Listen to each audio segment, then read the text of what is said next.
SheLoves magazine. Soy Abby Bonilla and my pronouns are she, her, and hers. I'm an Afro-Boricua fluid artist and photographer based in Northeast Ohio. My art line is called ARBM Art, and I get to do photography alongside one of my incredible sisters, Monica. Together, we are B Sisters Photography.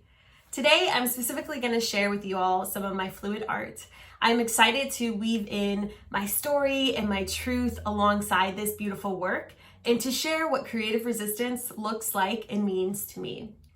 Some thoughts may express pain, they may be heavy, but I'm going to share the process. This is my process. I firmly believe that though there may be pain in the world, we can find peace and joy in that which fills our cup. So I'm thankful for that. First, I'm going to share a little bit of spoken word with you all, and then we'll get into the painting and I'll share some of my thoughts. Let's begin. The world is heavy, a space full of distractions to bog down the mind, a space filled with injustice, heartache, and greed, a space that sometimes makes you wonder if this is what God created us to be. The world might not be for us, the descendants of the colonized, but I know that God did not create neither you nor I to be kept in a box, to be stifled by glass ceilings and not permitted to dream. To be told by society that our beauty is not enough, that our customs are vulgar, that our Jesus is white, and to go back to where we came from. He did not create us for our pleas to go unheard, for justice not to be served, and for our lives not to matter. He created us in His image. You are in His image. I am in His image. Because of who I am, thank you to the I am. My creative spirit rises. It creates an opposition to the attacks of the oppressor, to the darkness that fills this world, and to the heaviness that tries to drag us down and dehumanize us. To all that I say, I am light.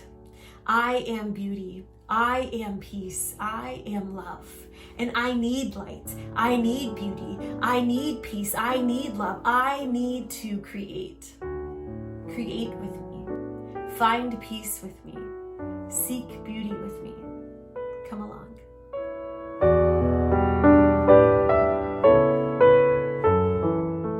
When I create, I try to think outside the box. I aim to create something that speaks to me and something that will speak to others. I set my intention with all forms of my art, before I paint, before I shoot a photo, before everything. My desire is to spark creativity and conversation in addition to bringing peace wherever my art is displayed. This is how I share peace in the midst of everything our world is going through right now.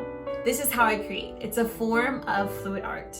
Before I began, I set my intention, I put on some soothing music, I lit a candle, all to create a peaceful environment. I already had a general plan for this piece, so now it was just time to paint. We're starting with the basics of laying down a foundation, and we'll just be doing a white background today. The wave pour is inspired by the ocean, and can I just say, it's wild to think of God's creations with bodies of water. The movement, the power, the cycles, the life within, it's seriously majestic. My take on this wave speaks to being surrounded, maybe by the unknown, by some things that may be beautiful, but could also be a bit frightening because it's unknown. We don't know exactly how this wave will turn out just yet because each piece is unique, but I can guarantee that there'll be much beauty and light in it. I'm gonna keep painting, but I'm also gonna share more of my story with you all. You'll see I layer the paints in a specific order and then take my handy dandy tool, also known as a blow dryer, to blow out the paint. It's all in the approach. I'll also add some glass embellishment and some resin to the piece, and then you'll see the final piece.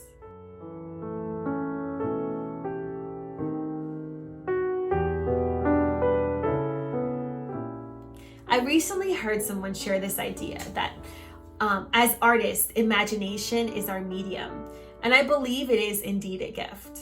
God has given us creative drive, creative vision, an innate desire, ability, and need to create. It's how we reflect. It's how we process. It's how we communicate. It's how we make change. When we neglect this gift, it can often feel like we're missing a piece of ourselves. It can feel like we're standing in this ocean, surrounded by beauty and the unknown, but not stepping into the light. When we create, we find the light. When we create, we're coming home to ourselves because it's a part of who we are. My journey with fluid art began in a time of trial, a time of grieving, a time of rebuilding my identity, and thankfully there was this beautiful renewed desire to seek God. That was just in 2019. But my deconstruction began a bit before 2016, and my idea of God has been completely and irrevocably transformed. At that time, I couldn't understand why the church was so excited to host community outreach events such as school lunches, backpack giveaways, health fairs, etc., all of which are so necessary and beneficial to our communities. Yet, the church was silent when it came to policies that were affecting our communities. Silent in the face of ICE terrorizing families, ripping them apart, creating deep wounds that may never heal and may last for generations to come. Silent in the face of human rights violations. Silent in the fight against the very economic and societal issues that create the need for such community outreach programs to begin with. Silent on police brutality and the unjust killing of Black and brown bodies. Silent on the things that mattered. Maybe it's just the things that matter to me. I longed to see people who looked like me, who understood my journey and what it meant to be of the BIPOC community. Maybe then important issues that faced our communities would have mattered more. At the time, I didn't have the language to understand and fully express what I needed. After leaving the church, I went on a journey to determine if I even still believed in God. I couldn't understand why the things that grieved my heart did not grieve others in a similar way, or at least enough to cause them to take some kind of action. By no means am I saying the entire church failed.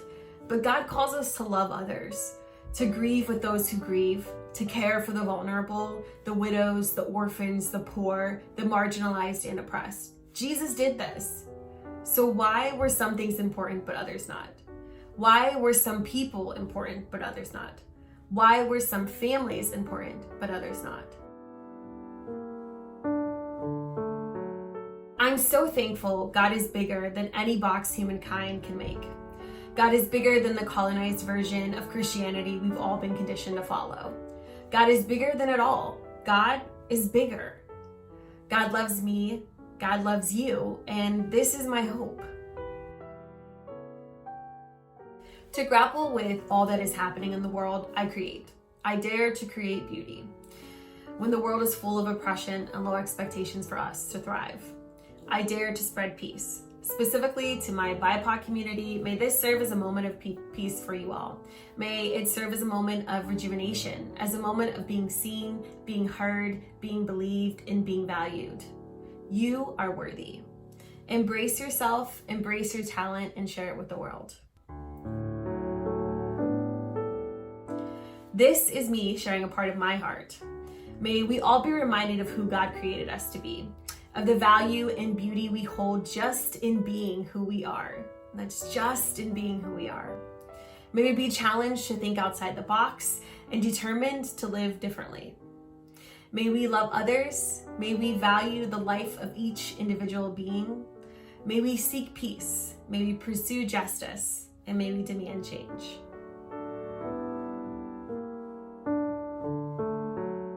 The world is heavy.